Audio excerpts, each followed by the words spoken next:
Guillaume Robin, bonjour. Bonjour. Vous êtes le PDG de Thermador. Nous sommes au Midcap Event où vous rencontrez des investisseurs.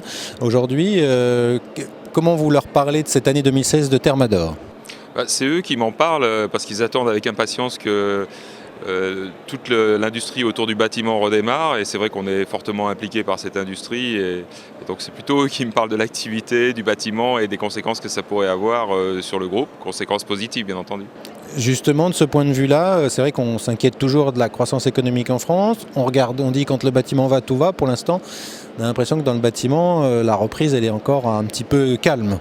C'est une reprise depuis 2015, mais une reprise molle par rapport à la précédente qui avait été un petit peu plus vigoureuse. Celle-là est un peu plus lente, donc on le voit dans le chiffre de certaines sociétés qui sont en première ligne.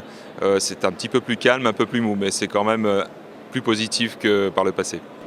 De votre point de vue, quand on a un début de reprise comme ça, il n'y a pas de raison que ça s'arrête derrière, ou ça peut encore, il peut y avoir encore une espèce de hockey sur la croissance? Je crois qu'on est vraiment rentré dans un monde assez incertain et il faut se préparer à réagir sur des événements imprévus. Je suis incapable de vous dire si c'est une reprise qui va durer 2, 3 ans ou 2 ou 3 mois. Je n'en sais rien du tout. Nous, on est des sociétés. Thermador Group, c'est un groupe qui fait 314 personnes. On est constitué de sociétés de taille petite et on essaie de jouer sur la souplesse et la rapidité pour être actif surtout. Oui, ça veut dire qu'il peut y avoir une reprise sur un mois et puis le mois suivant, ça pourrait très bien être moins bon.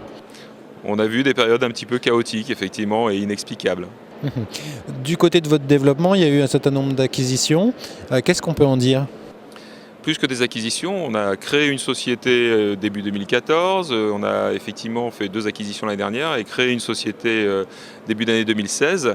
Donc tout ça, c'est des investissements qui sont faits, des investissements humains, des investissements dans les stocks, dans les gammes de produits, dans les bâtiments. On investit tout ça parce qu'on croit effectivement que l'avenir sera un petit peu plus rose, et effectivement, si ça repart, on sera vraiment prêt pour profiter de cette reprise. Vous êtes spécialisé dans ce secteur de la robinetterie, de la plomberie. Est-ce qu'il faut se diversifier ou est-ce qu'il faut rester sur votre secteur? On est déjà très diversifié puisque d'une manière plus large, on s'intéresse à la circulation des fluides dans le bâtiment et l'industrie. Donc on a en tout dans le groupe Thermador 62 000 articles, 11 filiales commerciales. On intervient majoritairement en France mais dans 28 pays européens. Ça fait déjà une large palette qu'on a le devoir de travailler là. Qu'est-ce qui change puisque vous vous adressez à des professionnels, est-ce qu'eux changent leur mode de fonctionnement, ou est-ce que c'est toujours le même mode de fonctionnement, c'est-à-dire d'aller chez vous parce qu'il y a justement cette offre? Non, le mode de fonctionnement peut changer, les choses vont beaucoup plus vite, les exigences de délai sont vraiment prépondérantes. L'installateur, le client final souhaite avoir beaucoup d'informations très vite et des informations techniques. C'est vrai que les outils numériques sont très utilisés par ces utilisateurs pour aller à la quête d'informations. Voilà, c'est comme ça qu'on se retrouve avec un QR code pour aller voir le document technique effectivement du produit. Oui, je ne pense pas que le QR code soit le plus utilisé, mais ils vont sur les sites internet des fabricants, ils vont chercher les fiches techniques, ils cherchent également des vidéos pour utiliser les produits, pour faire de la maintenance, pour dépanner un matériel qui ne fonctionne plus. Donc le smartphone est quand même de plus en plus utilisé pour travailler. Alors on parlait de cet éventail de produits, on imagine aussi que le contexte étant peu favorable, en tout cas on parlait de reprise économique mais un peu molle, la question du prix aussi des produits est un élément déterminant?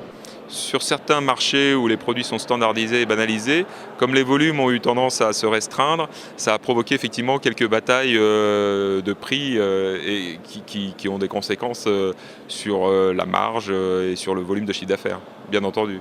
On parlait de la France et de l'Europe. Est-ce qu'il y a des marchés en Europe qui vous paraissent pour le coup vraiment dynamiques? À l'international, on a des bonnes performances sur des pays qui sont proches de la France, comme le Benelux par exemple. Donc là, on n'est pas dans cette morosité.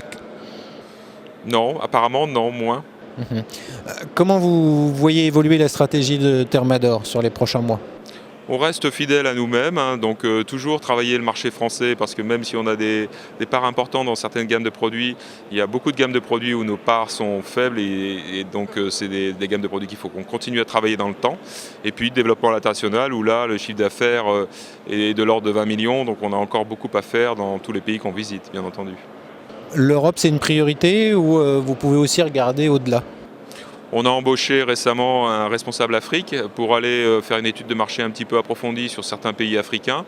Donc on se garde la possibilité de voir un petit peu plus loin que l'Europe à terme. Alors on le sait depuis longtemps, la société que vous représentez, elle distribue un dividende, ça fait partie des bonnes choses qu'aiment les actionnaires. Est-ce que ce dividende est toujours là?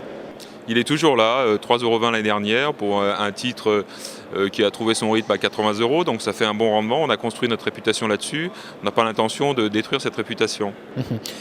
Vous regardez de près, j'imagine, la concurrence. Elle est où la concurrence aujourd'hui? Est-ce qu'elle est sur le digital, sur d'autres réseaux ou est-ce qu'elle est même dans d'autres pays? Elle est où la concurrence? La concurrence chez nous est très diversifiée puisqu'on a 11 filiales et sur chacune de nos filiales, une vingtaine de concurrents. Certains de nos concurrents nous concurrencent sur plusieurs de nos filiales.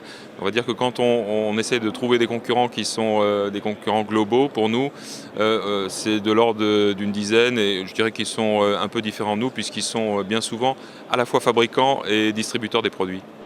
Aujourd'hui, en termes de taille, vous diriez que vous avez une taille suffisante ou vous parliez de pouvoir éventuellement faire d'autres acquisitions? Quelle est un peu l'évolution que vous pouvez amener? Je ne crois pas à la course à la taille. Je préfère mettre l'accent sur des sociétés de taille moyenne et petite, mais extrêmement flexibles, réactives, souples, proches de leurs clients. Je pense que c'est la véritable force aujourd'hui et donc on ne fait pas la course à la taille. Voilà, dans un marché qui reste compliqué, on peut le dire.